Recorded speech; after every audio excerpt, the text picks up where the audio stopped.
बीच अंधाधुंध मिसाइल परीक्षण करने में लगे किम जोंग उन ने इस बार ऐसी मिसाइल का टेस्ट कर डाला लेकिन अमेरिका के माथे पर पसीना आ गया।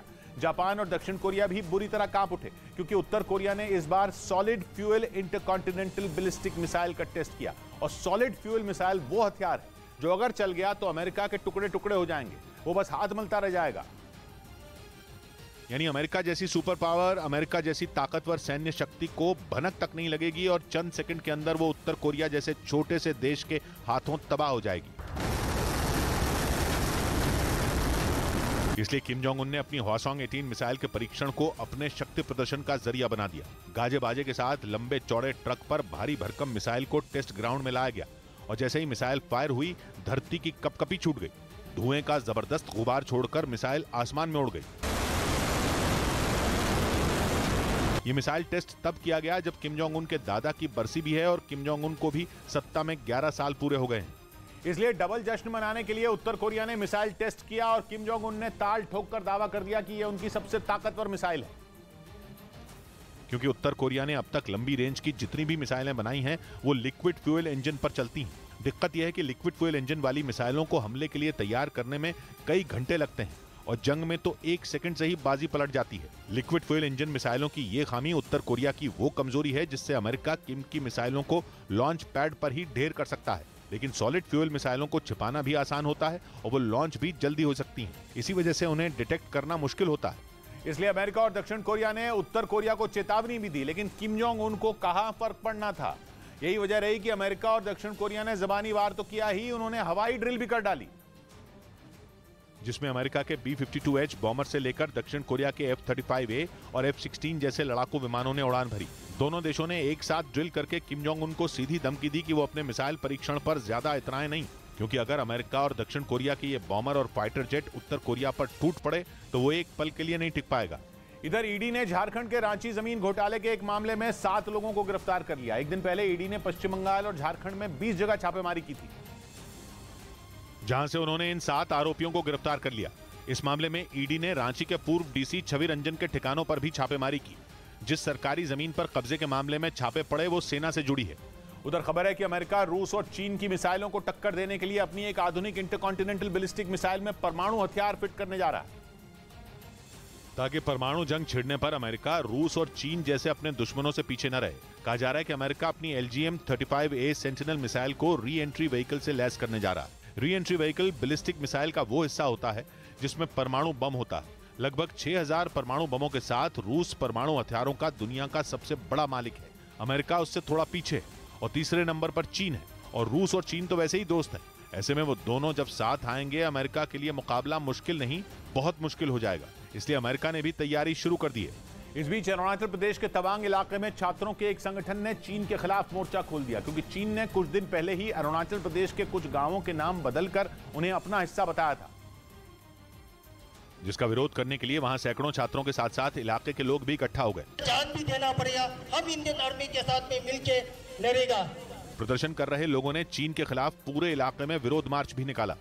उधर रूस की सेना ने जापोरिजिया में मौजूद यूक्रेन के एक हथियार डिपो को मिसाइल से हमला कर तबाह करने का दावा किया। रूस का यह भी कहना है कि हथियार गोदाम के तबाह होने से यूक्रेन की सेना को बड़ा झटका लगा, क्योंकि उस गोदाम में अमेरिका और नेटो के दूसरे देशों से मिले एक से बढ़कर एक हथियार मौजूद थे, जिनका इस्तेमाल यूक्रेन की सेना पुतिन के सैनिकों पर करने वाली थी। रूस के मुताबिक जैसे ही उसे यूक्रेन के उस हथियार गोदाम का पता चला, उसकी सेना ने फौरन उस पर मिसाइल छोड़ दी, जिसके गिरते ही वहां ऐसा धमाका हुआ जिसने पूरे इलाके को थर्रा दिया। वहां से जो तस्वीरें सामने आई उनमें मिसाइल गिरने के बाद हथियारों के गोदाम में जोरदार विस्फोट होते दिखाई दिए। पहले आग का एक बड़ा गोला उठा और फिर काले धुएं के गुबार ने पूरे इलाके को ढक लिया। मतलब पुतिन की सेना ने एक बार फिर जापोरिजिया में यूक्रेन के सैनिकों को मात दे दी। जापोरिजिया पर रूस ने पिछले साल मई में कब्जा कर लिया था, तभी से ज़ेलेंस्की की फौज वहां से पुतिन के सैनिकों को खदेड़ने में जुटी है।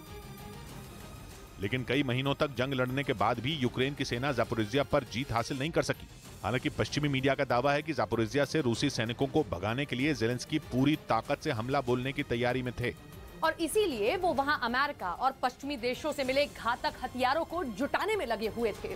रूस का दावा है कि ज़ेलेंस्की का प्लान तब फेल हो गया जब उसकी सेना ने हथियारों के गोदाम पर मिसाइल दाग दी। मतलब जापोरिजिया को पुतिन के कब्जे से छुड़ाने की ज़ेलेंस्की की रणनीति धरी की धरी रह गई। हालांकि पश्चिमी मीडिया का दावा है कि यूक्रेन की सेना ने जापोरिजिया में हार नहीं मानी और इसीलिए वो वहां मौजूद यूरोप के सबसे बड़े परमाणु प्लांट से रूसी सैनिकों को खदेड़ने के लिए लगातार हमले कर रही है, जिससे परमाणु प्लांट को नुकसान पहुंचने का खतरा बढ़ता जा रहा है। कुछ रोज पहले ही दुनिया भर के परमाणु रिएक्टरों पर नजर रखने वाली यूएन की संस्था IAEA यानी इंटरनेशनल एटॉमिक एनर्जी एजेंसी ने प्लांट के पास जंग रोकने की अपील की थी, क्योंकि अगर एक भी मिसाइल परमाणु प्लांट पर गिरी तो रेडिएशन से पूरे यूक्रेन में तबाही मच जाएगी और रेडिएशन की चपेट में आने वाला हर इंसान खत्म हो जाएगा। इसीलिए IAEA ने बमों और मिसाइलों से प्लांट को बचाने के लिए चारों तरफ सुरक्षा घेरा बनाने की सलाह दी थी, लेकिन रूस का दावा है कि IAEA के उस प्रस्ताव को यूक्रेन ने ही मानने से इनकार कर दिया था। इधर पंजाब के पूर्व मुख्यमंत्री चरणजीत सिंह चन्नी से आय से अधिक संपत्ति मामले में पूछताछ की गई। पंजाब के विजिलेंस विभाग ने उन्हें पूछताछ के लिए बुलाया, जहां उनसे आय से अधिक संपत्ति मामले में पूछताछ की गई। पंजाब के विजिलेंस विभाग जाने से पहले उन्होंने प्रेस कॉन्फ्रेंस कर पंजाब सरकार पर बदले की राजनीति का आरोप लगाया। ते मैनू 20 तरीक नूं बुलाउणा सी, अज दे दिन बुला लिया। पंजाब के पूर्व मुख्यमंत्री चरणजीत सिंह चन्नी से विजिलेंस विभाग ने मोहाली में पूछताछ की। उधर पश्चिमी मीडिया ने दावा किया कि अमेरिका के रक्षा मंत्रालय पेंटागन लीक मामले में अमेरिकी जांच एजेंसी FBI ने 21 साल के IT इंजीनियर जैक टेशेरा को गिरफ्तार कर लिया है। जैक पर पेंटागन की खुफिया जानकारी लीक करने का आरोप है, जिससे अमेरिका की सुरक्षा खतरे में पड़ गई। और पश्चिमी मीडिया का दावा है कि पेंटागन से खुफिया जानकारी लीक होने के बाद अमेरिका के कुछ दोस्त उससे नाराज तक हो गए थे, क्योंकि उन दस्तावेज में कुछ ऐसी जानकारियां थीं जिनसे वो दुनिया के सामने बेनकाब हो सकते थे। पश्चिमी मीडिया के मुताबिक कुछ महीने पहले IT इंजीनियर जैक टेशेरा ने अमेरिकी रक्षा विभाग पेंटागन के कुछ अहम दस्तावेज अपने दोस्तों के साथ एक ऑनलाइन चैट ग्रुप में शेयर किए। बाद में उन कागजात की तस्वीरें अलग अलग ग्रुप में शेयर की जाने लगी, लेकिन व्हाइट हाउस में खलबली तब मची जब पेंटागन के वो अहम दस्तावेज सोशल मीडिया पर वायरल होने लगे, क्योंकि पेंटागन से लीक हुए उन दस्तावेज में अमेरिकी सेना से जुड़ी हर छोटी बड़ी जानकारी थी। अमेरिका किस देश को अपना दुश्मन मानता है और उसे घुटनों पर लाने के लिए वो क्या कर रहा है, इसका भी जिक्र था। और इसी वजह से शेयर किए गए उन कागजात से अमेरिका की सुरक्षा दांव पर लग गई थी।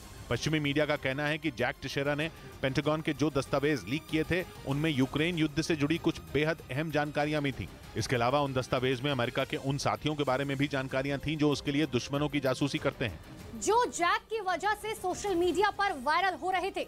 जिसका पता चलते ही फौरन FBI ने जैक को अमेरिकी सरकार और सेना के संवेदनशील दस्तावेज लीक करने के आरोप में मैसाचुसेट्स से गिरफ्तार कर लिया और अब उससे पूछताछ की जा रही है। FBI ये पता लगाने की कोशिश में जुटी है कि आखिर जैक दुनिया की सबसे सुरक्षित अमेरिका के रक्षा मंत्रालय पेंटागन में मौजूद अहम दस्तावेज तक कैसे पहुंचा, क्योंकि पेंटागन वो जगह है जहां परिंदा भी पर नहीं मार सकता, लेकिन 21 साल के जैक ने वहां सेंध लगाकर सुपर पावर अमेरिका को ही घुटनों पर ला दिया।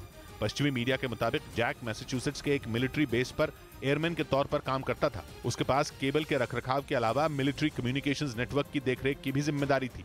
पश्चिमी मीडिया का कहना है कि जैक ने जिस ग्रुप में दस्तावेज शेयर किए थे उसमें 24 लोग शामिल थे, जिनमें ज्यादातर जैक के दोस्त हैं, लेकिन कुछ ऐसे सदस्य भी थे जो अमेरिकी नागरिक नहीं थे। इसीलिए FBI ने जैक को गिरफ्तार करने के बाद उस ग्रुप से जुड़े सभी लोगों की जांच शुरू कर दी।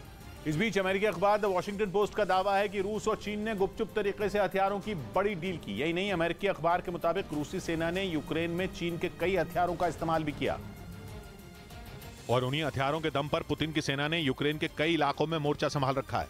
अमेरिकी अखबार द वॉशिंगटन पोस्ट के मुताबिक रूसी सेना इन दिनों हथियारों की भारी कमी से जूझ रही है। उसके हथियारों के गोदामों में बहुत ही कम मिसाइलें, बम और गोला बारूद बचे हैं। ऐसे में रूस के लिए जंग को जारी रखना बेहद मुश्किल होता जा रहा है। इसीलिए पुतिन ने चीन से हथियारों की मांग की थी, जिसके बाद उनके दोस्त शी जिनपिंग ने भी उन्हें निराश नहीं किया। दावा है कि दोनों ने दुनिया की आंखों में धूल झोंककर हथियारों की बड़ी डील कर ली। कहा जा रहा है कि इसके बाद चीन ने उन हथियारों को यात्री विमानों की आड़ में रूस भिजवाया ताकि किसी को भी शक न हो।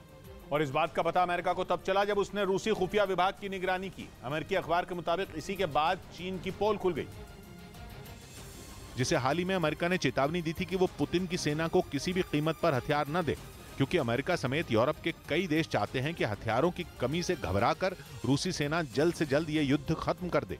लेकिन मुश्किल की इस घड़ी में चीन ने रूस का साथ दिया, जबकि पिछले महीने ही शी जिनपिंग ये कहकर रूस गए थे कि वो पुतिन और जेलेंस्की के बीच शांति समझौता करवा सकते हैं। शी जिनपिंग ने दुनिया को ये दिखाने की कोशिश की थी कि वो इस युद्ध को खत्म कराना चाहते हैं, लेकिन अमेरिकी अखबार का दावा है कि वो यूक्रेन जंग को और भड़काना चाहते हैं। इसीलिए उन्होंने बड़ी संख्या में अपने हथियार भिजवाए। हालांकि इस बात की जानकारी नहीं दी गई कि चीन ने कौन कौन से हथियार रूस को दिए।